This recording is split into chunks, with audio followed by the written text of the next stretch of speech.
नमस्कार।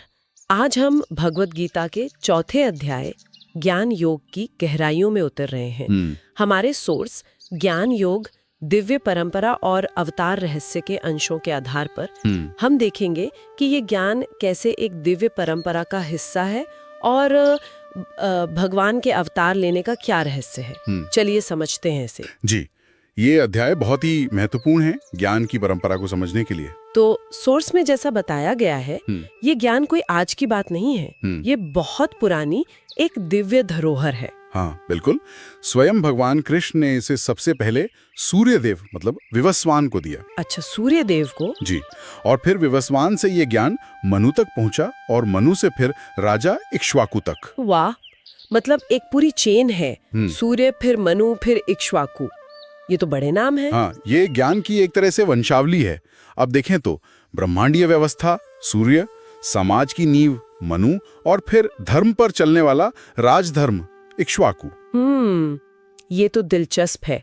लेकिन फिर एक्सपर्ट स्पीकर सोर्स ये भी बताता है कि समय के साथ ये ज्ञान कमजोर पड़ गया। हाँ, ये बात श्लोक 2 में आती है कि कैसे ये महान योग परंपरा पृथ्वी पर मतलब लोगों के बीच कमजोर पड़ जाती है या लुप्त हो जाती है। ऐसा क्यों होता है? देखिए, जब समाज में धर्म का पालन कम होने लगता है, नैतिक मूल्य गिरने लगते हैं, तब ये दिव्य ज्ञान कहीं ना कहीं पीछे छूट जाता है, धुंधला सा हो जाता है। अच्छा। और सोर्स इशारा करता है कि ज्ञान का यही धुंधला पड़ना वो स्थिति बनाता है जहां फिर भगवान को स्वयं हस्तक्षेप करना पड़ता है, मतलब अवतार लेने की जरूरत महसूस होती है। तो ये सिर्फ ज्ञान का लुप्त होना नहीं, बल्कि एक तरह से पूरे व्यवस्था का डगमगाना है। बिल्कुल, आधारभूत व्यवस्था के कमजोर होने का संकेत है ये। हाँ, और इसी बात पर शायद अर्जुन के मन में वो सवाल उठता है जैसा श्लोक 4 में है। जी। वो पूछते हैं कि कृष्ण, आपका जन्म तो अभी हुआ है, सूर्यदेव तो बहुत बहुत प्राचीन है, जी। तो मैं ये कैसे मान लूं कि आपने ही उन्हें ये ज्ञान शुरू में दिया था? बिल्कुल,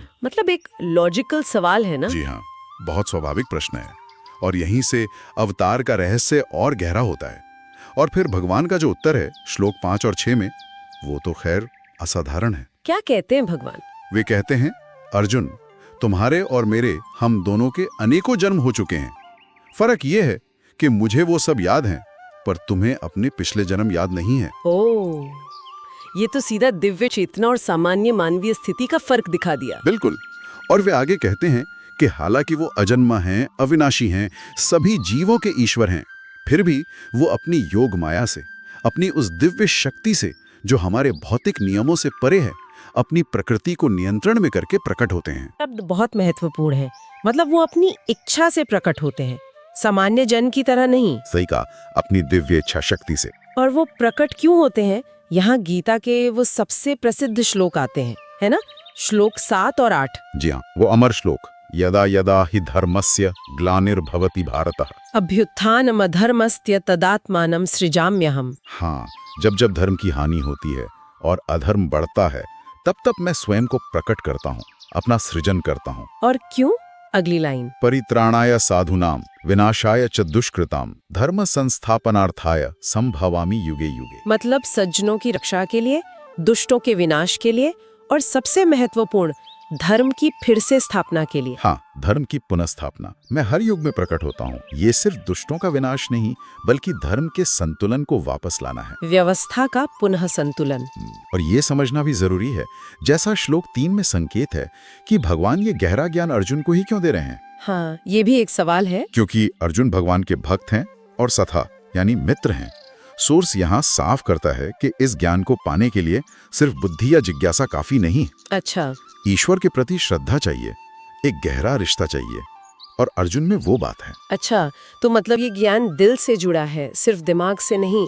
श्रद्धा और संबंध ये ज्यादा जरूरी है। बिल्कुल। और फिर सोर्स बताता है श्लोक 9 में कि इस ज्ञान का फल क्या है।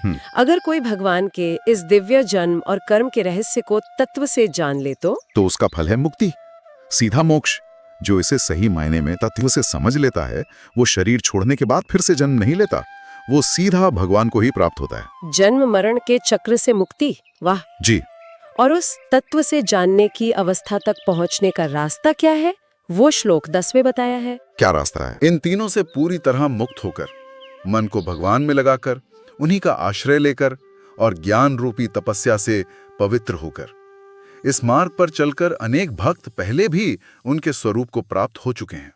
तो संक्षेप में कहें तो ये ज्ञान की परंपरा, अवतार का उद्देश्य और मुक्ति का मार्ग, यही इन शुरू के श्लोकों का सार है। हाँ, मोटे तौर पर यही है। ज्ञान की दिव्य परंपरा, धर्म स्थापना हेतु अवतार और आसक्ति, भय, क्रोध से मुक्त होकर ज्ञान और तप से भगवान में स्थित होना ही मुक्ति का मार्ग। तो आज हमने गीता के चौथे अध्याय के इन शुरुआती अंशों से ये समझा कि ज्ञान की एक खास परंपरा है जो सूर्य देव से चली। भगवान क्यों अवतार लेते हैं? सिर्फ दुष्टों के नाश के लिए नहीं, बल्कि धर्म की स्थापना के लिए।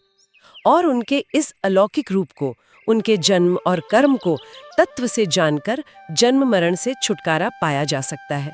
बिल्कुल। और यहाँ एक विचार करने लायक बात ये रह जाती है कि भगवान के जन्म और कर्म की दिव्यता को तत्व से जानने का असली मतलब क्या है हमारे अपने जीवन में। क्या ये सिर्फ बातें जान लेना है या अनुभव के स्तर पर कुछ और गहरा उतरना है? ये सोचने वाली बात है। हाँ, ये गहरा प्रश्न है, इस पर जरूर सोचना चाहिए। अगली बार हम इसी अध्याय के यज्ञ और कर्म योग से जुड़े और भी गहरे विचारों पर बात करेंगे, जैसा सोर्स में आगे है। तब तक इस ज्ञान पर मनन करते रहें। जय श्री कृष्ण। जय श्री कृष्ण।